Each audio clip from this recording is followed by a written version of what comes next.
At the end of the day, what we just try and remember what we're trying to do, and it's to get an 8 to 12% per annum return for our clients. And the easiest way to do that is to buy businesses that have really predictable earnings.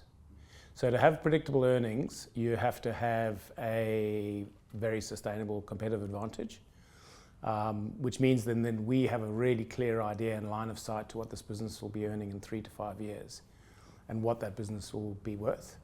Now, if you buy something that's not quality, if it's cyclical, it'll depend on the economic cycle, it could depend on interest rates or commodity prices, or does it lose sustainable competitive advantage, etc. So obviously, if you want to swing for the fences, you can go for the outliers. We try and stay very much in the middle of the fairway. Not really. I mean, I think macro is a part of life.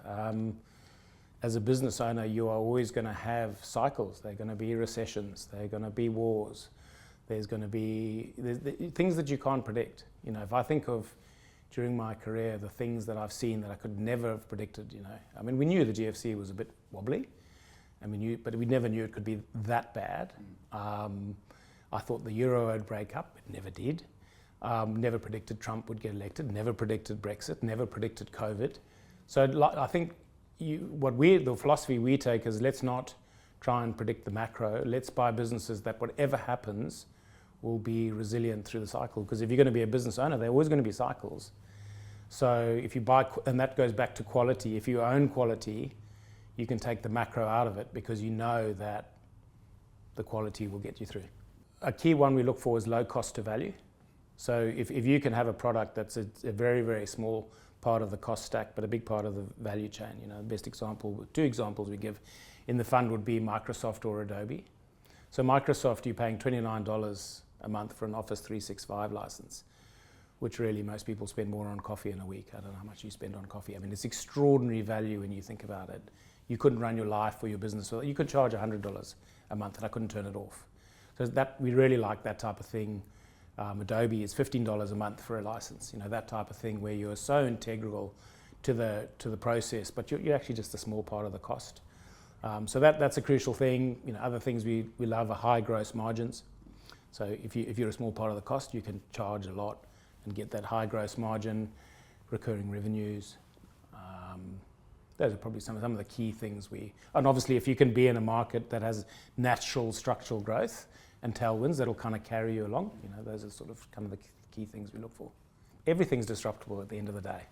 I mean, it is, you know, I mean, 10 years ago, I thought Colgate was the most bulletproof company I'd ever seen. You know, I just didn't see that, you know, private label, Amazon, the change in marketing, distribution, Facebook, would change the whole business model. So everything's disruptable at the end of the day. Microsoft, temp fate, very difficult, I think, so embedded. And the thing with Microsoft, because they're mainly B2B businesses, generally companies are pretty conservative and they're slow to change.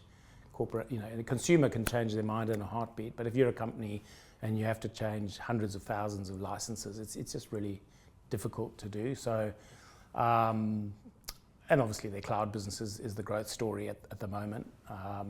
And at the end of the day, there's only going to be 2 or 3 players there. It's all around scale.